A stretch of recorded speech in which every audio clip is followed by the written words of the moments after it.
Our first individual keynote speaker today is going to look at the subject of stop looking for the silver bullet, start thinking like the bad guy. It's a presentation by Mr. Ted Ross. Mr. Ted Ross is the Director, Threat Intelligence at Hewlett-Packard Security Research. He and his team of senior security researchers focus on threat context. Previously, he was Vice President of the Office of Advanced Technology. He's been a strategic engineer for Extreme Networks, a strategic architect at Walmart, and he was Director of Network Engineering for Westcor.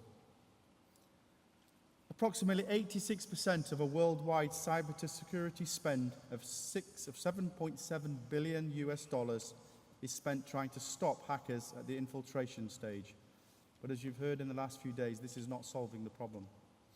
Mr. Ross believes a new approach is required that involves not looking for the silver bullet solution that stops a single attack, but rather one that counters how hackers actually operate and utilize security analysis to guide strategy.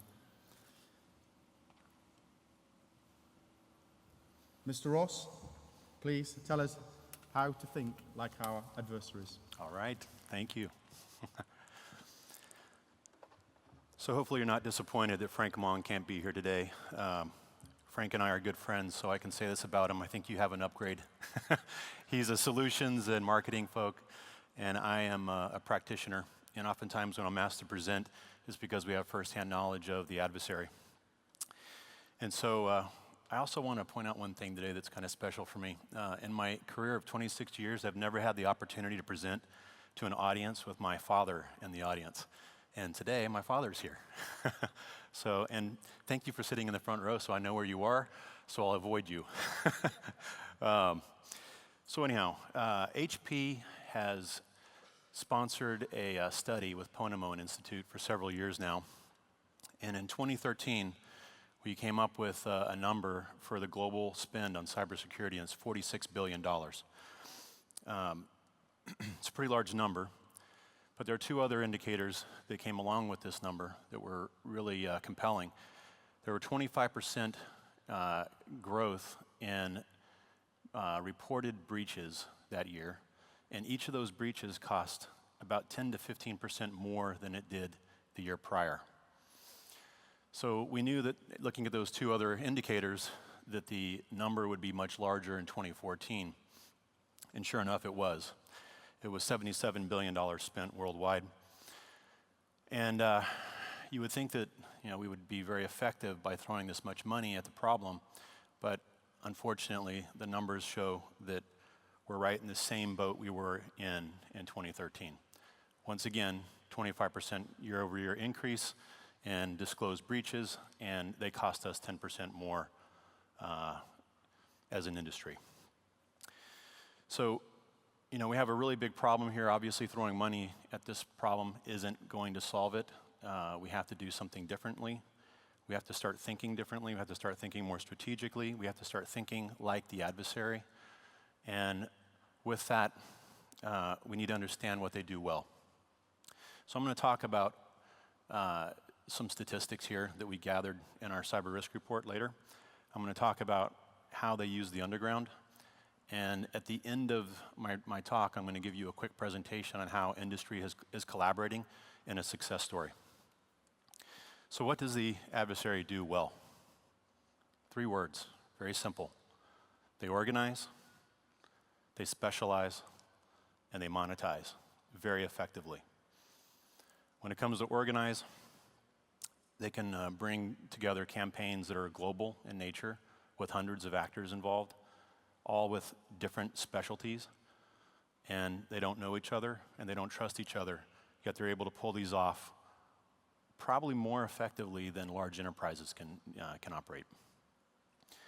And the reason they do this is because they have one goal, and that is to monetize or to evangelize, to get their statement out in some way. And it's a result-driven culture. They have to be successful in order to be paid. If they fail along the way, they simply don't get paid at the end of their hard work. There's another problem, though, with the scale of what they're throwing at us, and that is the law of averages is on their side. They can launch millions of attacks at us on a daily basis, and they only have to be right one time. And we have to be right every single time in order to keep them out of our networks, which, as most people know, is impossible. There is no perfection in cybersecurity. 8 years ago, we were firing CISOs when their companies were being breached and they were in the news. Now we're not firing CISOs anymore because they're being breached. So I think that most people in the industry understand that there is no such thing as perfection. I'm a pacer, and I'm eventually going to trip over this, but let's see what happens. It'll be entertaining for you. So let's switch gears here and look into some of the tools that they use that make them so effective. I think most people have seen cases like this. I really like this particular scenario because the headlines say it all. You know, $45 million were stolen, and a global operation spanned 27 countries in a very small window of time, 10 hours. And like I said before, the interesting thing about this is it involved hundreds of people, and nobody knew each other, nor did they trust each other, yet they're able to pull this off. So how do they do this? So we had a brief description of the deep web and the underground earlier. We monitor the underground. That's one of our core responsibilities in threat intelligence. Is we have analysts that are participating in the underground, looking for your assets. That after they go through the entire kill chain, and they're in the marketplace, we find those assets, and we're notifying about 20 to 50 companies every week that they've been breached, and we have their asset for them. It's a pretty serious problem. This is not just where cyber criminals go to meet. This is where nation-state actors go to meet, where hacktivists go to meet, where terrorists go to meet. So we find some really interesting information in the underground. This is just one example. This is a screenshot of a forum, and this forum was shut down 3 months prior to this screenshot. And as you can see in the upper right-hand corner, this is one of 86 pages of job offers. These forums are complete career-building sites. If I have a specialty, I can come out to this forum, look for any job offers in my specialty, sign up to that campaign, and I know I'll be paid. 3 months worth of activity, 86 pages, and this is one of hundreds of these forums. There's a lot of work out there. And the interesting thing about this page is you'll see the areas that are highlighted in red. They're looking for USA cashiers or looking for in-store workers. They're not always looking for technical people. Your specialty might be that you're just willing to walk into a store in a certain city and do something. You're brave. Maybe not smart, but you're brave. So people often ask me, well, if you're not technical, how do you find these forums? Because these forums are difficult to find. Let's just say you're a cashier in a store, and you're looking for extra work, and you go to Craigslist, and you say, hey, here are my skills. I'm looking for extra work.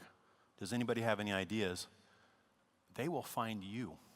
They're trolling those sites. They'll find you, and they'll send you a link. Yeah, go check out this link. You might get some extra work out of here. It's $1,500 cash every week if you just walk in with a cell phone and plug it in while you do your job. Tax-free. Okay, so again, they don't know each other. They don't trust each other. So how in the world do they know who to add to their campaigns? They have credibility rankings on these forums. So they do work with an alternate persona, right? Some username. And that persona will eventually have credibility in that forum. And that credibility is key for everything they do. The higher your credibility, the more you can bring down, the more money you can make. The more people will trust you. So I have a couple of examples I didn't include in this presentation of the collaboration efforts going on between these actors on these forums. And it's pretty clear when you're talking to somebody who is a Secret Service member or FBI. because they collaborate differently, they talk differently, and oftentimes they have a reputation of 0 because they haven't done anything bad. So establishing credibility is key for these guys.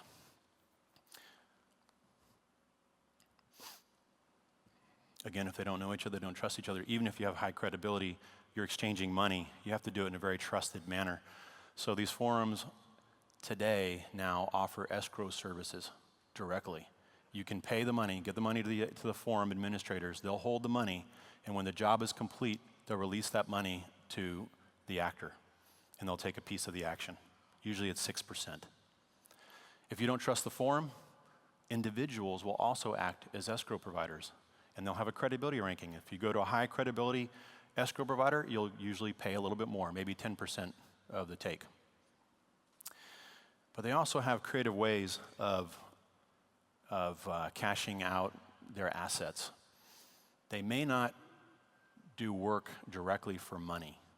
They may actually barter and trade something of value. And so on the bottom of the screen, you'll see a tax refund tutorial highlighted. This has happened now for a couple of years where I've given a presentation on the underground and I talk about tax fraud. And multiple times I've had somebody in the audience raise their hand and say, this has happened to me this year. They will trade your identity as an asset. They'll take your identity, and when tax time comes, they'll file your taxes for you, and they'll get a refund on your behalf. And if they beat you to it, when you file your taxes, the IRS will send you a letter and say, sorry, you can't file your taxes twice, what are you doing? And then it's up to you to deal with the IRS for the rest of the year to fix this problem. It's really nasty. So what lessons can we learn from the adversary? Because we're all talking about collaboration here, right? We want to collaborate with industry. NATO wants to collaborate with industry better. Well, we should learn some lessons from how the adversary is doing it. First thing is social rules apply. The way that they communicate, the way that they share information, they do it in a very trusted manner. They can tell if you're not one of their clique. And when they have an identity, when they have credibility, they protect that above all else. They don't want to burn their reputation on this forum or any of these forums. Most importantly, though, they've learned how to leverage each other's strengths, how to find people that are specialized in certain areas and bring them together as one group. So now I want to share a couple of observations that we made from our cyber risk report that we published this year. This is it's a long report. I don't know if you've read it. I've pulled 5 key observations out of it. There are more observations that we make in the report. I highly recommend reading this if you haven't. And I'll just jump right into it. I don't need much description of it. Old vulnerabilities are still out there and still going strong. If we look at the top 10 vulnerabilities that were exploited in 2014, 7 of them have existed for more than 2 years. The top one was around for 5 years. We have patches for all of these. Every single one of these can be patched, but they're not. This highlights a really big problem in our industry, and it has nothing to do with technology. It has everything to do with people, process, and procedure. We're not patching our hardware. We're not patching our software fast enough. So I don't know how many of you have participated in a red team exercise before, but they usually follow a methodology in red teaming. And this is exactly what an attacker does. They start with trying to attack the low-hanging fruit. They look to see if they can exploit any of these. And if they can, they're in your network. Done, it's easy. They can download exploits for any of these and add them to a Metasploit framework, which is a Windows-based product. So they can just bring up a browser, and with point and click, they can attack you using exploits for these vulnerabilities. It's that easy. You don't have to be trained. You don't have to be skilled. In the red team exercises, the second step, if they're not successful at penetrating your network by exploiting low-hanging fruit, they move to the next step. The next step is they try to social engineer you. They pick up the phone. Hi, I'm admin. Your password needs to be reset. or something. They try some social engineering technique. If they fail there, they go to the next thing. They try to spearfish you. Right? They'll send you an email with a malicious link in it.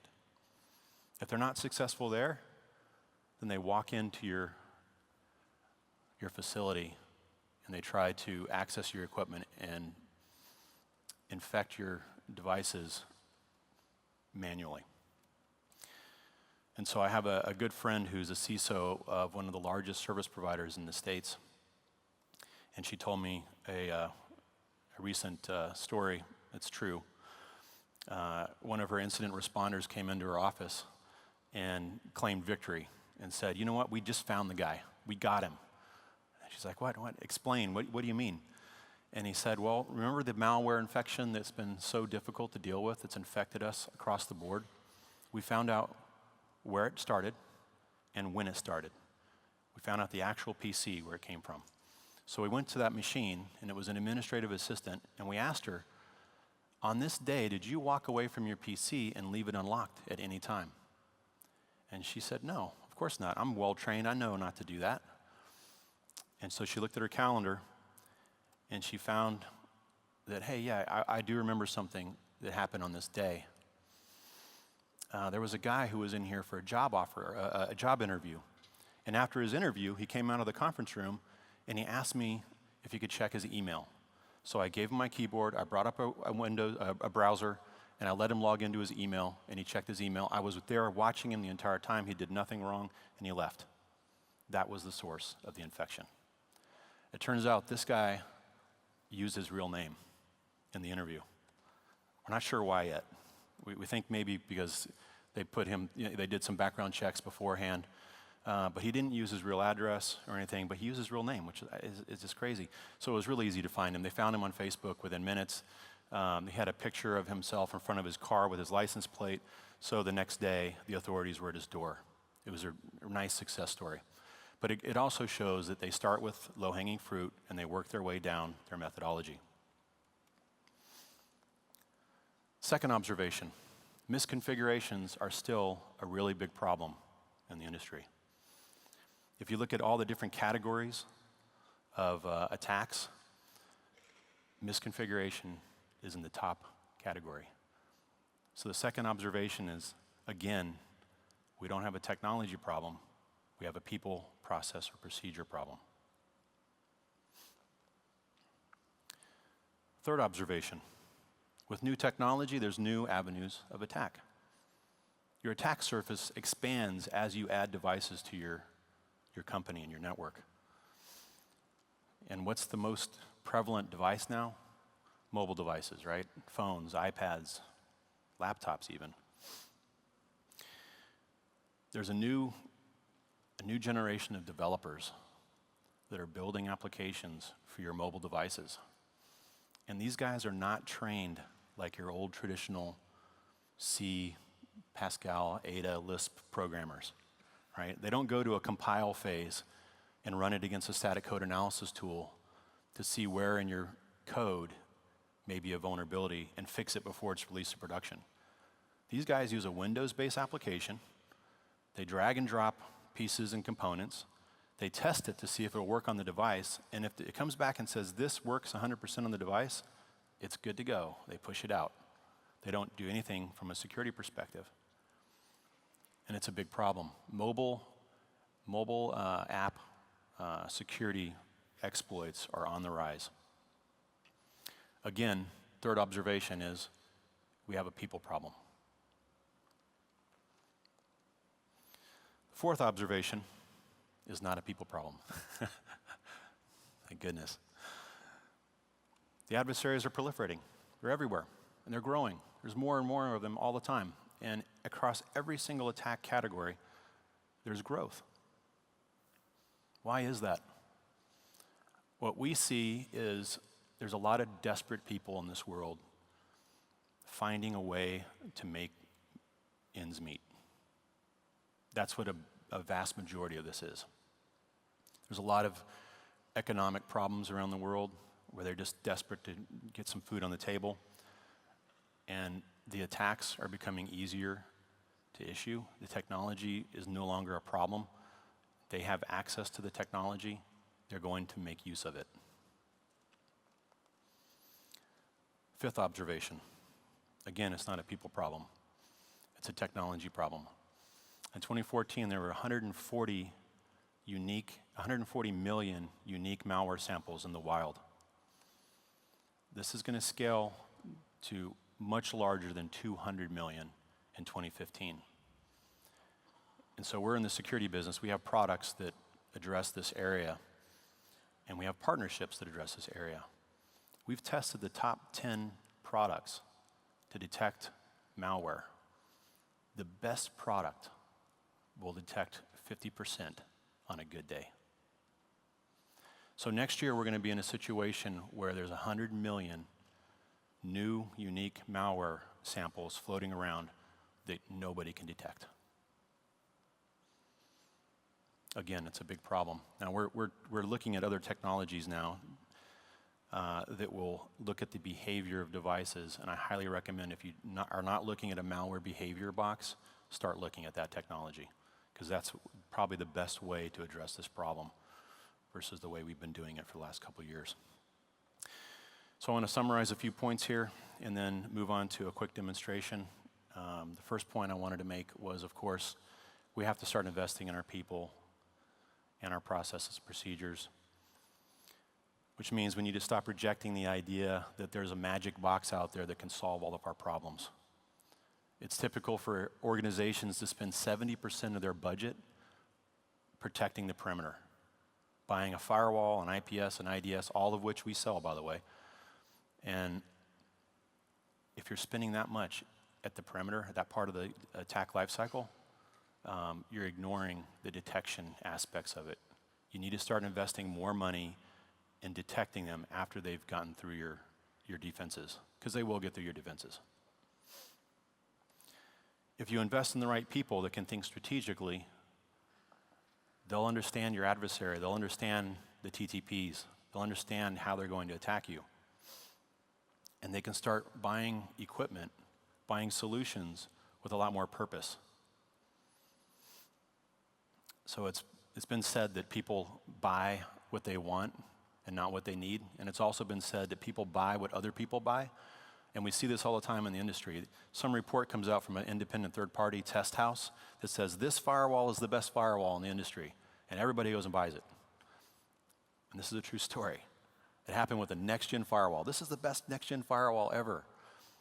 A year later, a report came out saying, here's how easy it is to bypass this best next-gen firewall. It's trivial. If you have it in your network, it's leaking attacks through it like it's a SIF. Invest in people first. Second is align with business. We need to start prioritizing which applications we're going to protect. We can't protect everything. So you go through your risk discovery, and those applications that are at the top of the list, protect them. Protect them from lateral movement. Don't trust anybody inside the network. Assume that everybody's going to be infected if they're not already. And please make sure that security is built into your software development lifecycle. And security is a key aspect of releasing an application to production. Don't just focus on time to market. The third one is we need to do a better job building in automated detection that's actionable. This is a very challenging area because a lot of people are asking, how do you do this? You know, what solutions are out there? And this is something that my team's been working on for 2 years. We've been developing a platform, which we call Threat Central, that addresses this area. I'm going to jump right into that, actually. So again, there's been a lot of talk at this conference about how NATO can embrace industry and how we can collaborate more effectively. If you look at the evolution of how we have grown over the last couple of years in the industry, we started back in, before this chart, obviously, but in 2013, Sticks and Taxi. How many people have heard of Sticks and Taxi? Can I see a show of hands? Okay, good. That's really nice. Sticks and Taxi started to gain traction. Sticks is a protocol a data reference model for you to build a structured threat intelligence repository. So you can store all your intelligence in one place. And Taxi is a protocol to allow you to share that information with others. Earlier this year, a company called Soltra Edge, which was developed and came from the FSISAC, released a product that you can download for free, and you can build your own Stix repository in your network. And then you can start sharing information using Taxi to other people that have Soltra Edge, all standards-based. And that's an important milestone in this evolution because they made Stix and Taxi easy to use. Before this, you kind of had to have a PhD in Stix and Taxi in order to understand it. Now it's easy. You just download applications. What they don't do is they don't analyze the data. So while all these things were happening, we were building a platform that could take threat intelligence from Soltra Edge users and anybody using a Stix and Taxi system, put it into one place where we can analyze it, figure out if there's other indicators that are relevant, and push those things back down to our subscribers.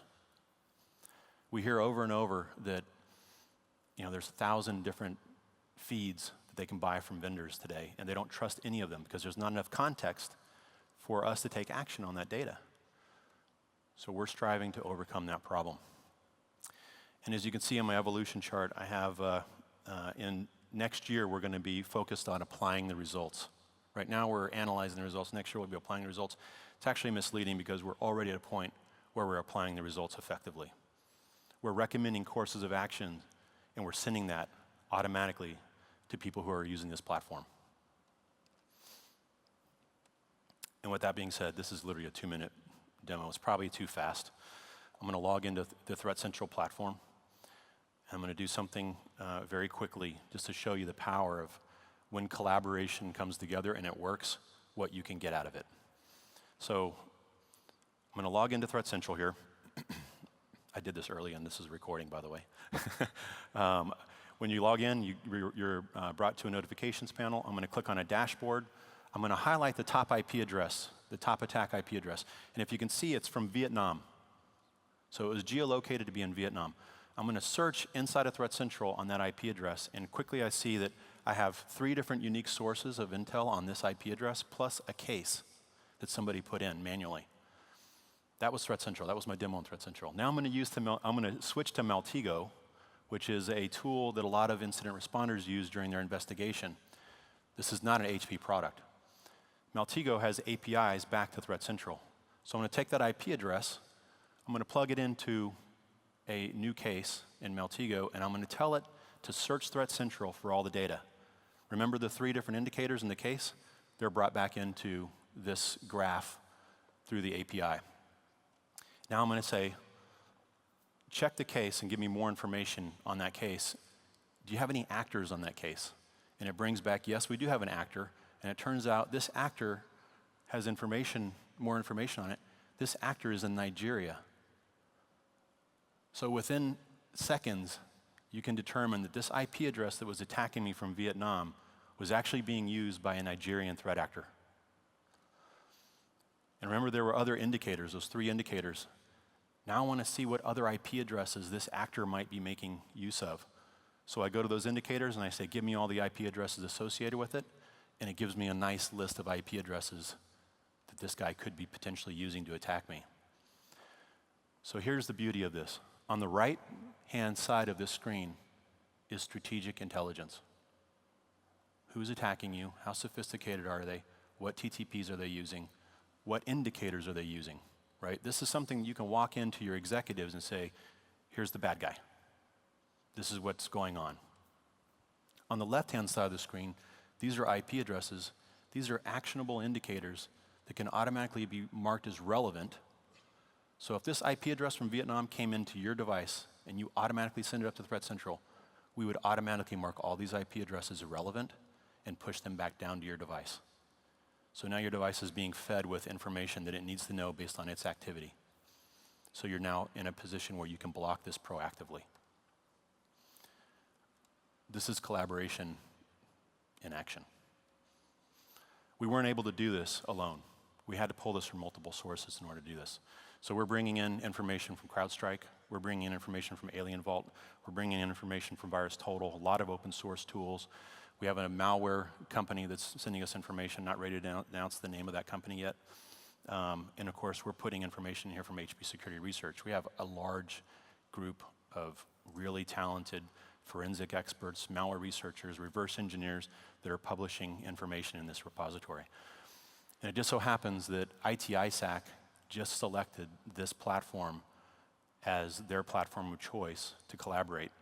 So Cisco, Microsoft, Intel, HP, many large companies are now using this platform to collaborate. And the nice thing is, you can also use this platform. And I wasn't here to talk about product. We don't charge for this product right now.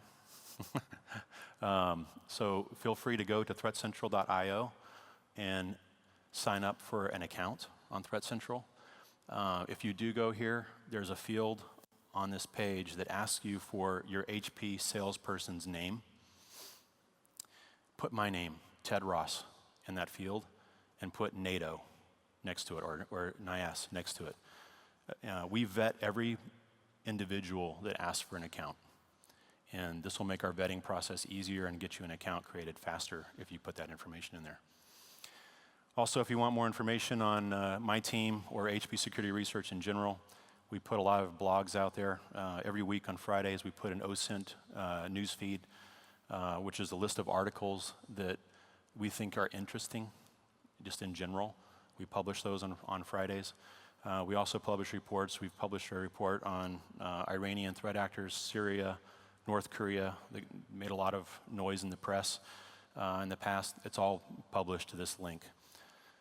So I was asked not to take questions because time's been up and we're over time. So with that, I want to thank you all for the honor, the privilege of speaking to you, and I wish you all a good day. Actually, are you prepared to take questions? Are you prepared to take questions? I'll take some questions. Actually, ladies and gentlemen, we will, if you're happy, we'll take a couple of questions. Any questions from the audience? Around. There's one. Thank you very much for Basira at NATO Innovation Hub. Thank you very much for an outstanding presentation. It's not a question, but an observation. Your summary of organized, specialized, and monetized of the bad guys' MO could not be more accurate, because I came across a Craigslist advert that wanted to purchase Schengen visa, and in parentheses, a real one. Of course, that went up through the food chain, cyber police in Turkey, and also the EU mission. A few months later, the criminals have polished their skills, and this time around they wanted to purchase European, US, Canadian, British passports, and the scheme they have created was to basically acquire a target, get their passports, and then make them report it once they have the green light, and then pay them. That they would pay them half when they hand in the passport, and then report to their embassy. So it's just a wonderful way of identifying a solution. Thank you. You're very welcome. Are there any more questions?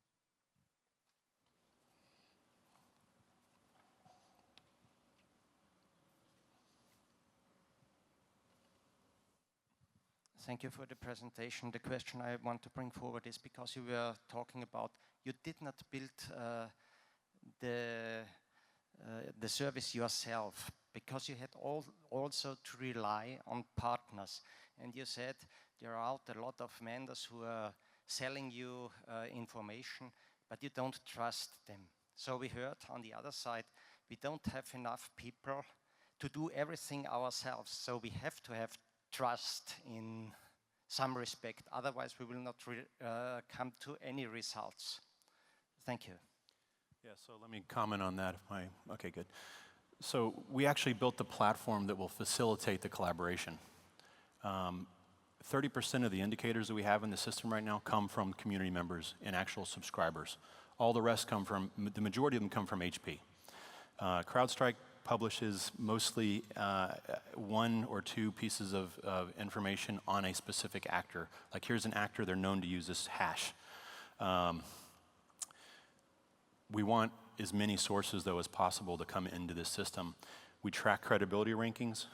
The way that we do our scoring is intellectual property. We use scoring algorithms to come up with an actionable score so that when we send it down to you, you know whether or not you can take action on it or not, how reliable it is.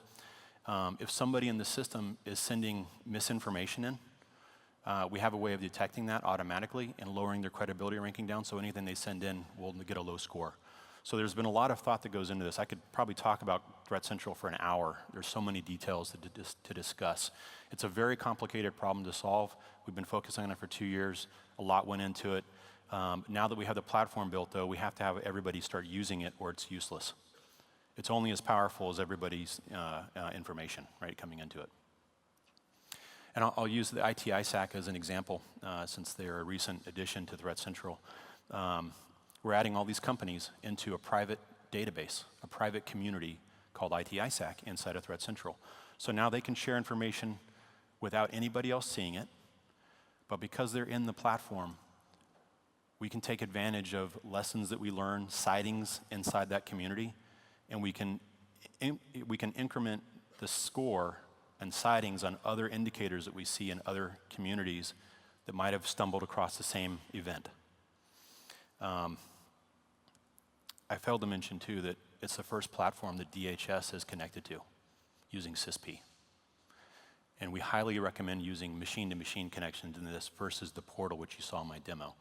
And the CISP connection is a machine-to-machine connection. Any other questions? Ted, I'm pleased your father was here to see that. That was superb. All right. Thank you very much.